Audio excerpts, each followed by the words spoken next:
দর্শক, বর্তমান সময়ে আধুনিক কৃষি প্রযুক্তিগুলোর মধ্যে কোকোপিটের মাধ্যমে চারা উৎপাদন একটি খুবই গুরুত্বপূর্ণ প্রযুক্তি, যেটা বাংলাদেশের কৃষক এবং কৃষি উদ্যোক্তাদের কাছে দিন দিন জনপ্রিয় হয়ে উঠতেছে। আজকে আমি রেডি কোকোপিট নিয়ে আপনাদের সামনে আলোচনা করব। আমি মোহাম্মদ রাশেদুল ইসলাম রূপম, উপসহকারী কৃষি কর্মকর্তা, শিবগঞ্জ, বগুড়া। দর্শক, এই রেডি কোকোপিটটি আসলে কিভাবে তৈরি হয় সেটা নিয়ে আলোচনা করব।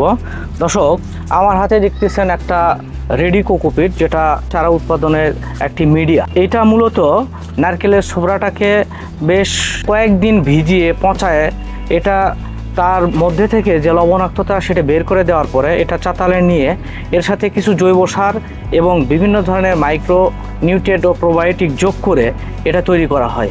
মূলত রেডি কোকোপিটের মাধ্যমে যে চারা তৈরি করা হয় প্লাস্টিক ট্রেতে, এইটা তার গুরুত্বপূর্ণ একটি উপাদান। এই কোকোপিটের মাধ্যমে চারা যে উৎপাদন করা হয়, এর মাধ্যমে দেখা যায় চারাতে শতভাগ শিকড় যুক্ত হয় এবং এই চারাটি ধীরে ধীরে বড় হয় এবং খুবই সুন্দরভাবে শিকড়যুক্ত হয়ে রোগ ও পোকামাকড় মুক্তভাবে পলিনেট হাউসে উৎপাদন করা হয়।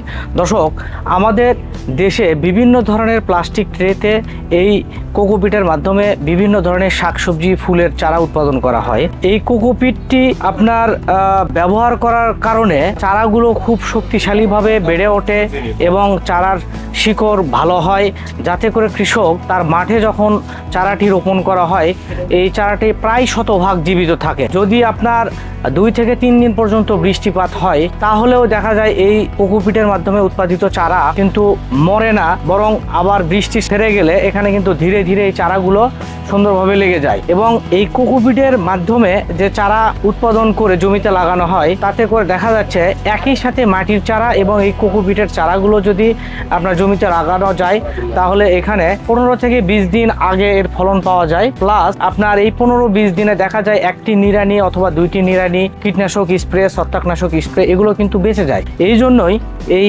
কোকোপিটের চারা উৎপাদন দেশে এখন ধীরে ধীরে জনপ্রিয় হচ্ছে। তো এই রেডি কোকোপিটের মাধ্যমে চারা উৎপাদন করা এটা একটি গুরুত্বপূর্ণ কলা কৌশল আছে, যা এই কোকোপিটের মধ্যেই এই রহস্য লুকিয়ে আছে। এই ভালো মানের কোকোপিট যদি তৈরি করতে না পারেন আপনি, তাহলে কিন্তু আপনার এই সুন্দর, সতেজ, সুস্থ, সবল চারা উৎপাদন করার প্রশ্নই আসে না।